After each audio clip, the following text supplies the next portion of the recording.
This is also a time of change for my family. Catherine becomes Queen Consort. In recognition of her own loyal public service, I know she will bring to the demands of her new role the steadfast devotion to duty on which I have come to rely. What we're actually watching here isn't a scandal in the traditional sense.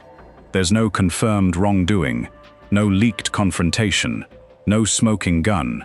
What we're watching is something quieter and, in its own way, more revealing. A woman managing the one piece of her life that has always belonged only to her. At the exact moment, everything else around her, her husband's health, his brother's legal troubles, the institution's future, feels less certain than it has in years.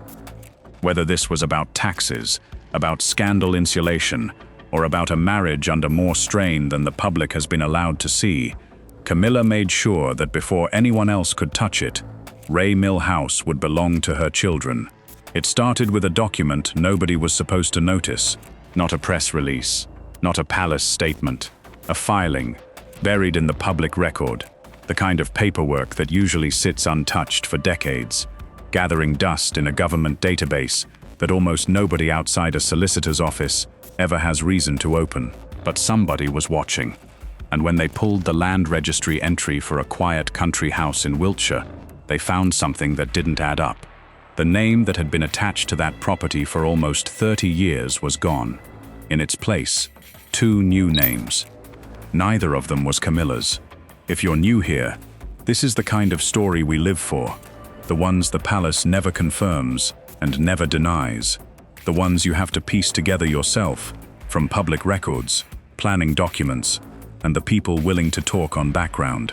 It's a slower kind of royal story than the ones built on leaked interviews or explosive tell-all books, and in some ways it's more revealing, precisely because nobody involved wanted it told at all. So if that's your thing too, hit subscribe now, because we're about to walk through every piece of this one, from the house itself, to the marriage it survived, to a criminal investigation happening in an entirely different part of the family that somehow keeps circling back to this exact moment. By the end of this, you'll understand exactly why one quiet property transfer has royal watchers, financial reporters, and palace insiders all asking the same question: why now? The house at the center of it all is called Ray Mill House. It sits in the village of Lacock, Wiltshire, tucked into rolling countryside along the River Avon.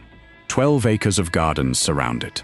There's a swimming pool, stabling for horses, 6 bedrooms, and the kind of privacy that money can buy, but royalty almost never gets to keep.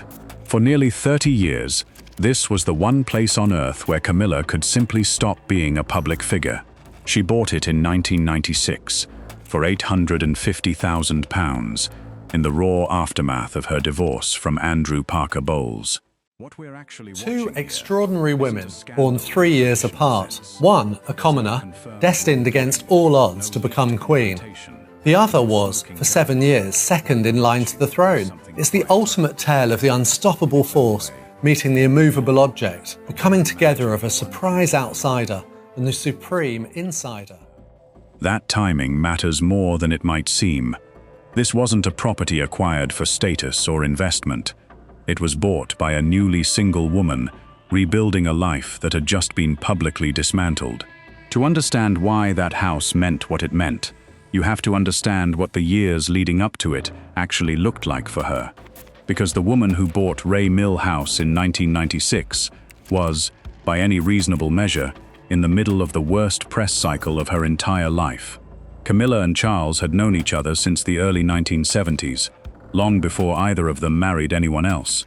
Charles went on to marry Diana in 1981, and Camilla married Army officer Andrew Parker Bowles that same year. For most of the following decade, the two couples lived entirely separate public lives. Camilla, largely out of the national spotlight altogether, a country wife with horses and a young family, rather than any kind of public figure. But by the early 1990s, the private history between Charles and Camilla had become public in the most brutal way possible. Intercepted phone calls, leaked to the press and nicknamed by tabloids at the time, exposed the affair to the entire country in explicit and deeply personal detail. Diana had already spoken publicly about the strain in her marriage in an interview watched by 30 million people, describing feeling isolated within the institution she'd married into. What we're actually watching here was the Queen for a very long time. Traditional sense. And although you kind of know that this might happen, you don't really think about it very much. Not least of all because the monarchy is about continuity. But I think for my brother, this is something he's been waiting for, and he's probably spent more time thinking about it. For the rest of us, it's more a question of, okay, we have to shift the way we support. Charles eventually admitted, in his own televised interview, that he had been unfaithful. It was, by any measure, one of the most exposing periods any modern royal has lived through, played out not in official statements, but in newspaper front pages, grainy leaked transcripts, and a level of public dissection that would be almost unthinkable applied to a private individual today. Camilla's own marriage didn't survive it. She and Andrew Parker Bowles divorced in 1995, a year before Charles and Diana's own divorce was finalized. In the years immediately following, Camilla was, by most accounts, the most publicly criticized woman in Britain, blamed openly in tabloid coverage for the collapse of the Wales's marriage, in a way that Charles himself was often, unfairly or not, spared. She kept a famously low profile through the mid to late 1990s, avoided cameras where she could, and largely stayed out of official royal life until well after Diana's death in 1997, when the public mood toward her was arguably at its most hostile point. It was into that exact stretch of time, 1996, in the middle of divorce, public condemnation, and total uncertainty about what her future even looked like, whether she and Charles would ever be able to appear together publicly at all, that she bought Ray Mill House. What we're actually watching here isn't a scandal in the traditional sense. And I embrace that and enjoy that change. I don't fear it. That's the bit that excites me, is the idea of being able to bring some change. Not overly radical change, but changes that I think need to happen. Whatever else it eventually became, it started as a hiding place for a woman, with genuinely nowhere else to go that felt safe. She lived there full-time, from 1996 until 2003, when she moved into Clarence House with Charles, ahead of their marriage 2 years later. But she didn't sell Ray Mill. She kept it. For the next 2 decades, even as she became Duchess of Cornwall and then Queen, the house remained hers, a retreat she returned to on weekends, away from the cameras, the schedules, and the endless calculus of royal life. That detail alone tells you something about what this house meant to her. Everything else in Camilla's adult life has been shaped, at some point, by the institution she married into. Ray Mill wasn't. According to reporting from sources close to the family, the arrangement to keep a private residence separate from royal life was something she and Charles agreed on before they even married, so that she would always have somewhere she could, in the words used by insiders describing the pact, simply not be a royal. Marrying into the House of Windsor meant giving up an enormous amount of personal freedom. Ray Mill House was, by design, the one carve-out. So when word broke in late February that Ray Mill House had quietly changed hands, it wasn't just a real estate footnote. It was the end of something 3 decades in the making. And the palace, true to form, said nothing at all. The story surfaced through the Daily Mail's Eden Confidential column and was quickly picked up by outlets across the UK. According to the Land Registry documents themselves, the new registered owners of Ray Mill House are Harry Lopes, Camilla's son-in-law, and a financier named Jake Irwin. What we're actually watching here key to this, isn't a scandal and the constitution in the traditional sense. that There's underpins no confirmed the wrongdoing, monarchy. no leaked We as a confrontation, family see ourselves no there smoking as to gun. support that What role. we're watching is What something we quieter, do, we hope, contributes way, to the more monarchy revealing. and the way in A which woman managing the one it piece of her can life that has always convey belonged only to continuity her at the exact of moment not just everything interest, else but of around her service, of understanding. Neither man is the actual beneficiary.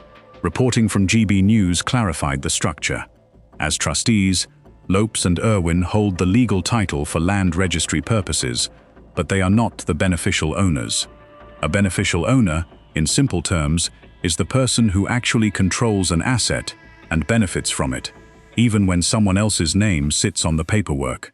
In this case, the real beneficiaries are understood to be Camilla's 2 children from her first marriage, her son Tom Parker Bowles and her daughter Laura Lopes. In other words, Camilla didn't sell her house to strangers. She moved it into a trust structure designed to pass it, functionally, to her own children, while keeping the legal mechanics one careful step removed from her own name. It helps to understand, briefly, why families with significant assets so often choose this exact kind of arrangement, instead of simply leaving a house to their children in a will. A trust allows the person setting it up to transfer legal ownership of a property now, ahead of their own death, while still shaping how, when, and to whom its benefits eventually flow.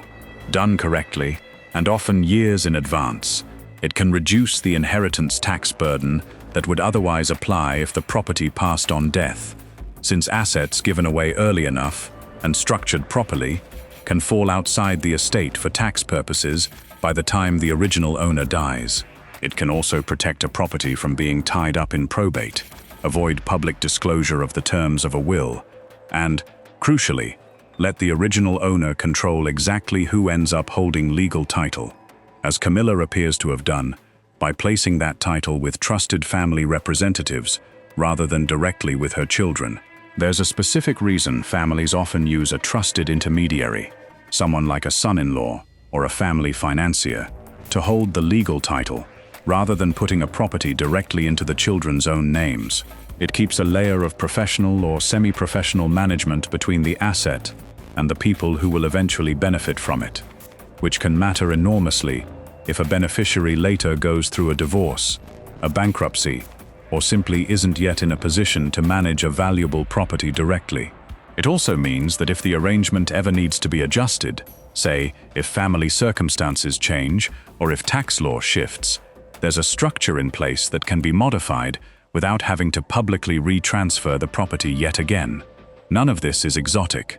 It's the same basic toolkit that estate lawyers recommend to anyone in Britain sitting on a property worth more than a few £100,000 who wants it to stay in the family for more than one generation. None of this happens in a vacuum either. Royal and aristocratic families across Britain and Europe have quietly used exactly this kind of trust structure for generations, specifically because it lets a family separate what belongs to an institution from what belongs to individuals within it. It's part of why the British monarchy itself is often described in 3 separate financial layers, and understanding that separation actually explains a lot about why this story unfolded the way it did. Except this isn't every day. This is the Queen Consort of the United Kingdom, quietly reassigning her personal property while the palace declines to explain why, and while the timing lines up with several other things happening in the family's orbit that make this look like far more than routine estate planning. Before we get into what those other things are, it's worth understanding exactly why Ray Mill House matters so much, not just as an address, but as a piece of this family's actual history. Because the story of this house isn't only about Camilla, it's about a family that has quietly built decades of memory into these 12 acres. And that context is exactly why the transfer lands so differently than a simple property sale would. Ray Mill House has never been treated as an investment property or a country retreat that happens to belong to a public figure. It has functioned, consistently, as the private heart of Camilla's family life. In 2006, her daughter Laura married Harry Lopes, and the couple chose to hold their wedding reception at Ray Mill House, rather than any grander royal venue. That choice tells you something. This was a family celebrating on Camilla's terms, in Camilla's space, years before she would become queen, back when she was still simply Charles's partner and, to much of the public, a controversial figure rather than a consort. The garden itself has become something of a personal signature for her. At the Sandringham Flower Show in 2025, Camilla spoke about her time at the house, with unusual warmth for a royal engagement, describing her vegetable garden there and calling gardening, in her own words, the best therapy in the world. She talked about the challenges of a dry summer, how much watering she'd had to do, how proud she was of what she'd managed to grow, despite the weather working against her. It was a small, human moment. A woman talking about dirt under her fingernails, rather than duty and protocol. And it's exactly the kind of moment that makes Ray Mill feel less like a royal asset and more like an actual home. There's also something quietly fitting about the location itself. Lacock is one of the best preserved historic villages in England, much of it held not by private landlords, but by the National Trust, which acquired most of the village in the 1940s, and has kept it largely free of modern development, satellite dishes, overhead cables, and visible commercial signage ever since. It's the kind of place film and television productions have used repeatedly for exactly that reason, a village that looks, on camera, like it hasn't changed in 200 years, having stood in for settings in period dramas and fantasy productions alike over the decades. Local planning rules in and around the village are correspondingly strict, which is precisely why even a routine matter, like removing a deteriorating tree on private grounds nearby, requires formal council sign-off, rather than simply being handled at the owner's discretion. For a woman who spent the 1990s living under some of the most intense tabloid scrutiny in modern royal history, a village deliberately preserved against change, tucked away from main roads, protected by conservation rules that keep it exactly as it's always been, wasn't just scenic, it was armor. Camilla could drive into Lacock in 1996 as one of the most publicly criticized women in Britain, and the village itself, frozen in time by design, offered a kind of anonymity that no amount of money could have bought her in a more modern, more exposed setting. Almost 30 years later, that same quality, a place that resists change, that keeps its details close, that isn't easy to simply look at from the road, is arguably part of why this house was worth protecting so carefully now, at a moment when everything else in her public life feels considerably less settled. That distinction became even more visible after the death of Queen Elizabeth II in September 2022. In the aftermath of that loss, during a period of national mourning that put enormous pressure on every senior royal, Camilla reportedly made a quiet trip back to Ray Mill House, not for an engagement, not for a photograph, just to be there. If you're looking for evidence of what this house represents to her, that single, undocumented, unphotographed visit during the hardest weeks of her public life might say more than anything else in this story. And here's where the story takes its first real turn, because the house wasn't the only property changing hands in this corner of Wiltshire. Just about a year before Ray Mill's ownership shifted, King Charles made a separate and very deliberate purchase of his own. He bought the property next door. The house Charles acquired, sometimes referred to in reporting as the Old Mill, sits so close to Ray Mill that the two properties share a private lane. Charles paid roughly £3 million for it, using his own private funds, rather than any institutional or crown-linked money. The Old Mill dates back, according to historical property records, to the era of the Norman Conquest, and sits on 2 acres along the River Avon, with 4 bedrooms, 4 bathrooms, and 3 reception rooms. It had previously been developed by a private owner, who converted part of the property into a rentable holiday apartment listed on platforms like Airbnb and Booking.com, something that had drawn local opposition given the surrounding conservation area. Reporting at the time indicated Charles intervened specifically because there were concerns the property might otherwise be sold and developed further, potentially into a commercial wedding venue, right next door to his wife's private retreat. Think about the sequencing here. The king quietly buys the house next door, using his own private money, explicitly to stop it from becoming a commercial venue and to preserve the privacy of the lane. And within roughly a year, his wife transfers her own house on that same lane out of her name entirely, into a trust controlled by her children. Are these two completely unconnected decisions made independently by two people who happen to share a driveway? Or are they two halves of the same plan, a coordinated effort to consolidate family control over this stretch of Wiltshire, while keeping the paperwork spread across multiple names? so that no single document ever tells the whole story. Nobody in an official capacity has said, and that silence is where the real questions start.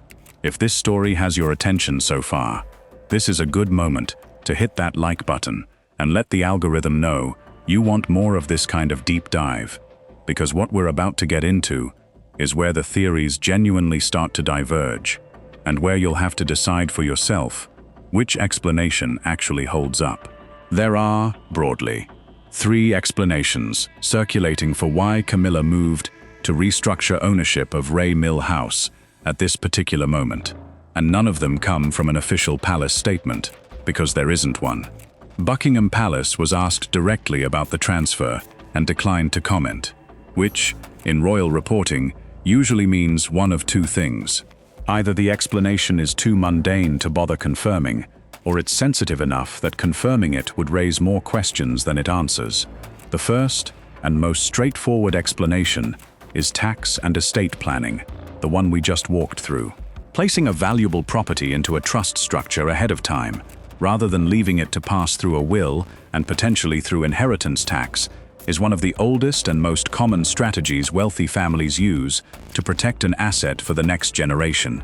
Under this theory, Camilla is simply doing what financial advisors recommend to anyone managing a significant estate: getting ahead of the tax exposure, formalizing what everyone in the family already understood informally, and making sure Ray Mill House stays with Tom and Laura cleanly, without complications down the line. If this is the real answer, then this entire story is, at its core, a fairly boring piece of prudent financial housekeeping, dressed up by tabloids as high drama. The second theory is where things get considerably more complicated, because it ties directly into a scandal that has nothing to do with Camilla personally, but everything to do with the pressure currently surrounding royal finances as a whole. And the timing here is genuinely striking. On the 19th of February 2026, on his 66th birthday, Andrew Mountbatten Windsor, formerly known as Prince Andrew, was arrested by Thames Valley Police on suspicion of misconduct in public office, becoming the first senior British royal to be arrested in almost 400 years. He was held for questioning and released later that day under investigation, meaning he had been neither charged nor cleared. The arrest followed weeks of renewed scrutiny, after the United States Department of Justice released a further tranche of documents connected to the late Jeffrey Epstein, among them material suggesting Andrew had, while serving as the UK's trade envoy between 2001 and 2011, forwarded confidential government reports to Epstein, including material touching on trade visits to Southeast Asia and investment questions relating to Afghanistan. Police have said the misconduct investigation itself is separate from the earlier and far more serious allegations of sexual abuse made against him by the late Virginia Giuffre, who died in 2025, and whose family released a statement following the arrest, expressing relief that, in their words, no one is above the law. Andrew has consistently denied all wrongdoing, on both fronts. King Charles responded to his brother's arrest with a public statement expressing what he called deep concern, stating plainly that the law must take its course and that the family would offer its full cooperation to the investigation. It was about as direct a public break as this family has ever made from one of its own. Andrew had already been stripped of his royal titles the previous year and was in the process of being formally removed from the line of succession.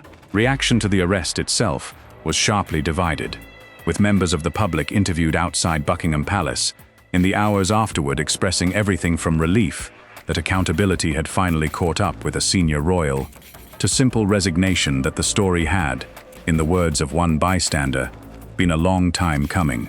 The family of Virginia Giuffre, whose allegations had first drawn sustained public attention to Andrew's relationship with Epstein years earlier, released their own statement following the arrest, expressing that no one, in their words, is above the law, not even royalty.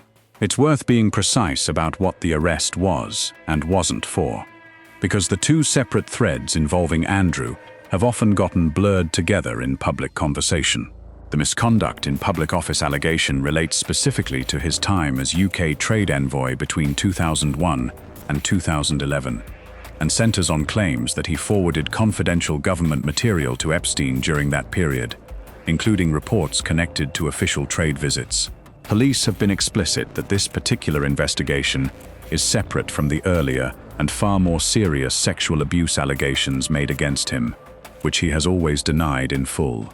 Legal experts covering the case for outlets like CNN have noted that misconduct in public office is an unusually difficult offense to prosecute under English law, partly because the offense itself has been shaped almost entirely by decades of shifting case law rather than a single clear piece of legislation. And a UK Law Commission review in 2020 specifically flagged the charge as one of the most notoriously difficult in English and Welsh law to define with any precision. That legal murkiness matters here, because it means Andrew's situation is unlikely to resolve quickly in either direction, charge or clearance, which keeps the surrounding financial pressure on the wider family simmering for the foreseeable future, rather than resolving in a single news cycle. Now, here's the detail that matters for our story. Andrew's arrest happened on February the 19th. The Ray Mill House transfer was first reported just 9 days later, on February the 28th. Two entirely separate stories involving two entirely separate members of the family, breaking within the same 9-day window. Financial and legal commentators who cover the royal family have pointed to a specific worry connecting the two.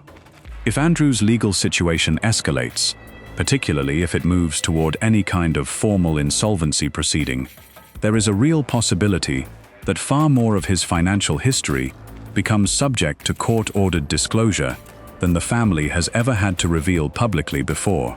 Sources describe concern that Andrew could be compelled to disclose every asset, liability, and transaction connected to him, including the terms of a 2022 loan he reportedly received from his mother, the late Queen, and his brother, the King, an arrangement that has never been publicly detailed. In an environment where one member of the family's finances are suddenly at genuine risk of unprecedented court scrutiny, the instinct across the rest of the family to quietly tidy up their own separate financial arrangements ahead of any spillover attention would not be surprising. Under this theory, Camilla moving Ray Mill House into a cleaner trust structure just over a week after Andrew's arrest isn't a coincidence at all. It's a defensive reflex.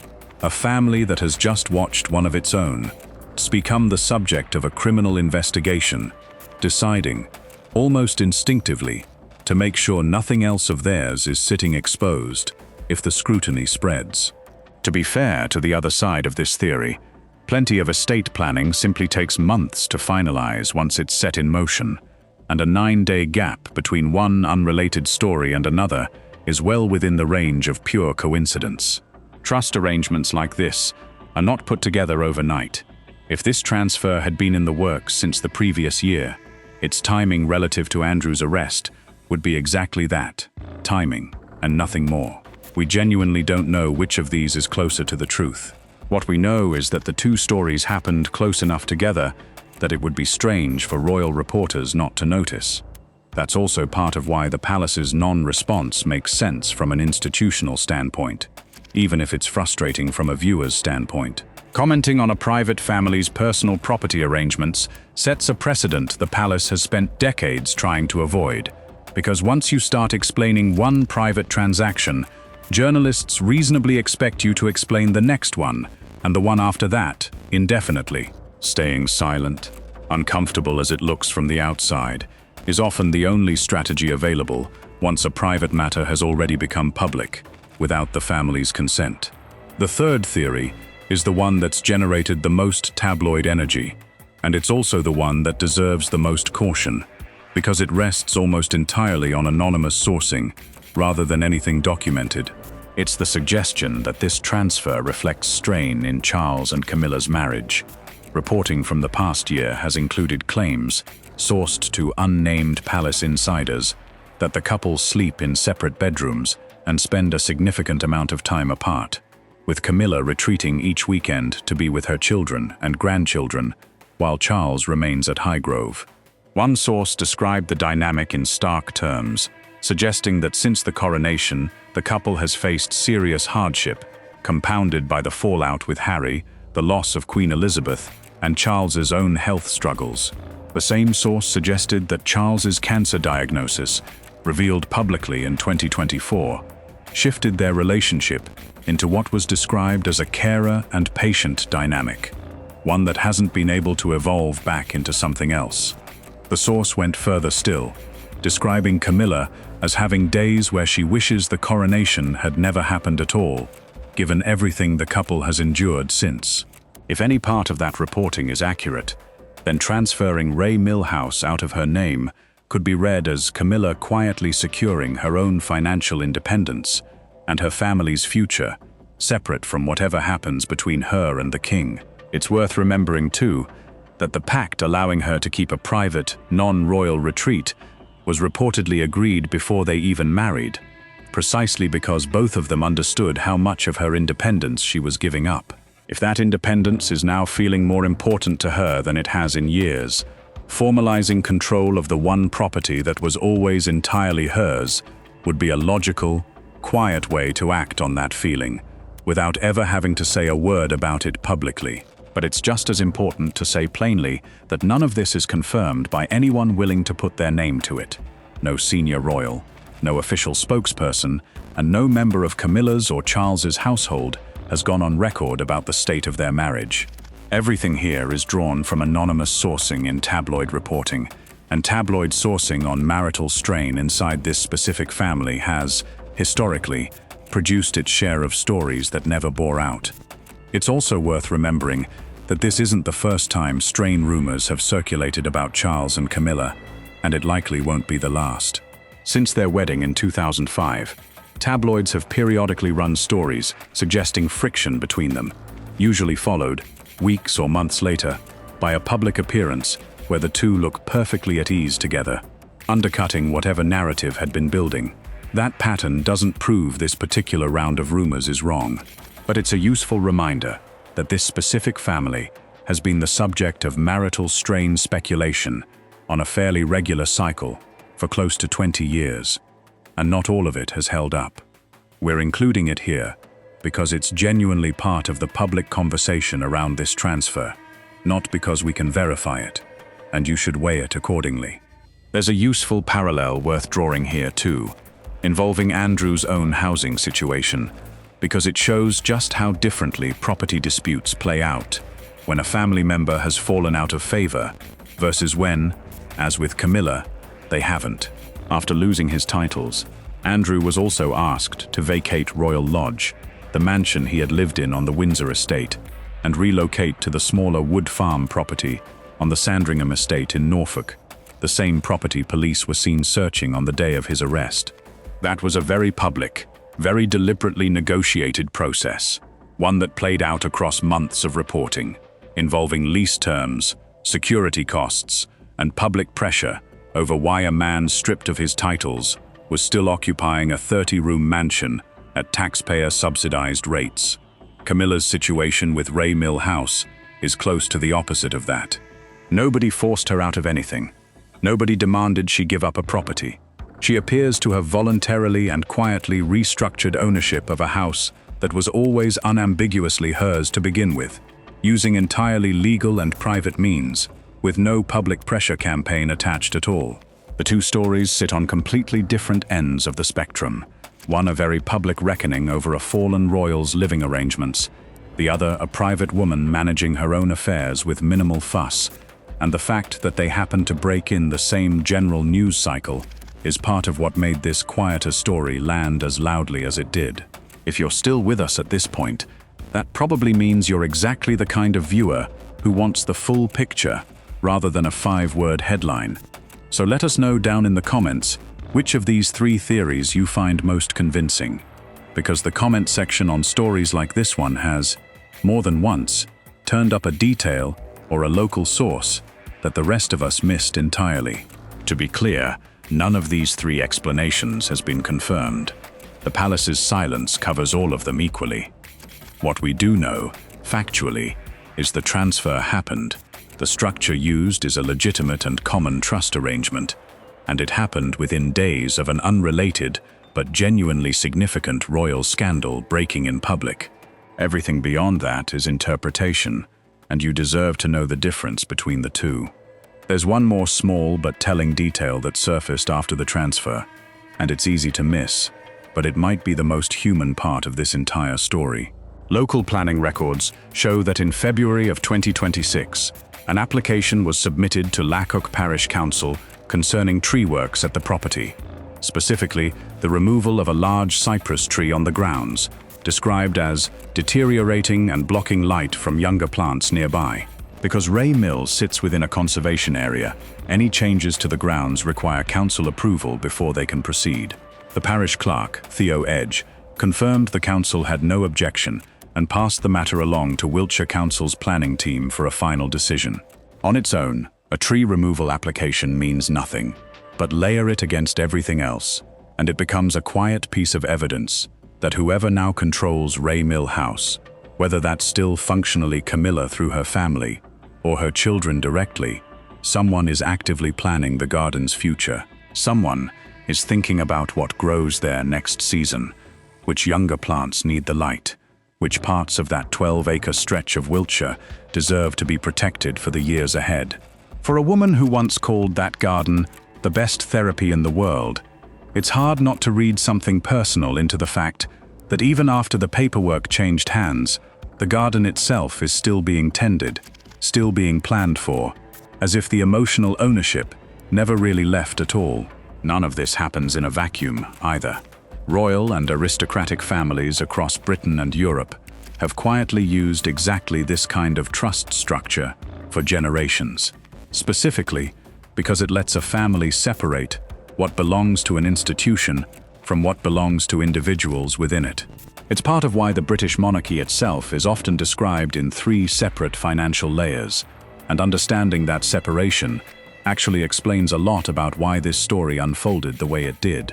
It's also worth stepping back for a moment and putting this whole story inside the wider picture of how royal wealth actually works, because most people watching this have no real sense of how separate these different pots of money are from each other, and that separation is exactly what makes stories like this one so hard to fully untangle. The monarchy's finances break down, roughly, into 3 very different categories. There's the Crown Estate, an enormous portfolio of land and property technically owned by the reigning monarch, but managed independently and handed over to the government, which in turn funds the king through what's called the sovereign grant, money intended to cover official royal duties. Separately, there are the 2 historic duchies, the Duchy of Lancaster, which funds the monarch personally and is worth several £100 million, and the Duchy of Cornwall, which funds the Prince of Wales. Neither of these duchies is the monarch's private property, in the way most people own property. And then, entirely separate from all of that, there is personal, private wealth, homes, investments, and possessions, bought and owned outright by individual family members using their own money. The exact category Ray Mill House and the Old Mill both fall into. That 3rd category is the one the public knows the least about, because unlike the sovereign grant or the duchies, which are subject to some level of public accounting, personal royal wealth has never been required to be disclosed in any detail. That's precisely why a Land Registry filing, a document technically public but practically invisible unless someone goes looking for it, is often the only way stories like this one ever surface at all. Nobody announces these transfers. Reporters have to find them. And that opacity is exactly what makes any story touching personal royal money, whether it's Andrew's finances under a magnifying glass or Camilla quietly restructuring a house she's owned since 1996, land so differently than an ordinary property story would for anyone else in the country. So where does that leave us? A queen who spent 30 years quietly holding on to the one place that was entirely hers, bought in the wreckage of a divorce and a public scandal that would have broken most people. A husband who bought the house next door within the same 12-month window, explicitly to protect the privacy of that shared lane. A family scandal involving his brother that's putting unprecedented pressure on royal financial privacy. breaking in public just over a week before Camilla's own transfer came to light. Marriage rumors that may or may not have anything to do with any of it, sourced to people who won't put their names on the record, and a palace that has said, on the record, absolutely nothing. There are a handful of concrete things worth watching for in the months ahead that could actually settle some of these open questions, rather than leaving them as speculation indefinitely. The first is what Wiltshire Council ultimately decides about that cypress tree application. It's a small, almost trivial administrative matter, but it will mean a fresh planning filing lands in the public record, with names attached, and any future filings connected to Ray Mill House will now show whether Harry Lopes and Jake Irwin, as the registered legal owners, are the ones submitting them, which would help confirm exactly how hands-on the new ownership structure actually is day to day. The second is Andrew's legal situation itself. Legal experts who specialize in cases involving misconduct in public office have noted publicly that offenses of this kind are notoriously difficult to prosecute and can take a significant amount of time to move through the courts, given how much evidence gathering and legal argument tends to be involved before any charging decision is even made. That means the financial disclosure risk connected to his case isn't going away quickly.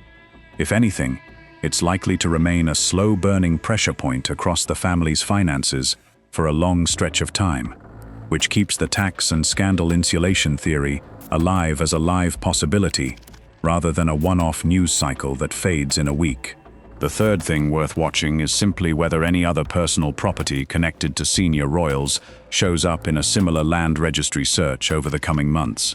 If Ray Mill House turns out to be an isolated one-off transfer, that leans in favor of the boring explanation, ordinary estate planning that happened to land near a bigger story purely by coincidence. If, on the other hand, other personal properties connected to the family start quietly shifting into similar trust structures over the following year, that would be a much stronger signal that this is part of a broader, coordinated effort across the family to get ahead of exactly the kind of scrutiny Andrew's case has brought crashing down on royal finances generally. None of that will come from a palace statement. It will come, the same way this story did, from reporters and researchers willing to keep checking public records nobody else bothers to look at. The palace didn't confirm it. The palace didn't deny it. And that silence might be the most honest thing we've heard from Buckingham Palace all year. Because when an institution built entirely on carefully worded statements chooses instead to say nothing, it usually means the truth is more complicated than any statement could safely contain. Think back, for a second, to where this whole story actually started. Not with a scandal, not with a leak, but with a woman in her late 40s, freshly divorced, publicly humiliated by tabloids on a scale almost nobody else in the country has ever experienced, walking through a 12-acre property in a quiet Wiltshire village and deciding this would be hers. Everything that's happened since, the marriage, the coronation, the grandchildren, the scrutiny over her husband's health and his brother's legal troubles, all of it happened after that decision, not before it. Ray Mill House isn't a footnote to Camilla's story. In a lot of ways, it's the beginning of it, the one piece of ground she claimed for herself before anyone handed her a title. And 30 years later, it's still the one piece of ground she's making absolutely sure stays in the family she built long before she ever became queen. We'd genuinely like to know what you think happened here. Drop your theory in the comments. Tax planning, Andrew fallout, marriage strain, or something we haven't even considered. Because some of the best leads on stories like this one have come directly from people watching who noticed a detail we missed. And if this kind of story is the reason you're here, following the paper trail the palace won't follow itself, then make sure you're subscribed, because there's more coming out of Wiltshire, out of the Andrew investigation, and out of Clarence House in the weeks ahead. And you're going to want to be here when the next piece of this falls into place. Thanks for watching, and we'll see you in the next one.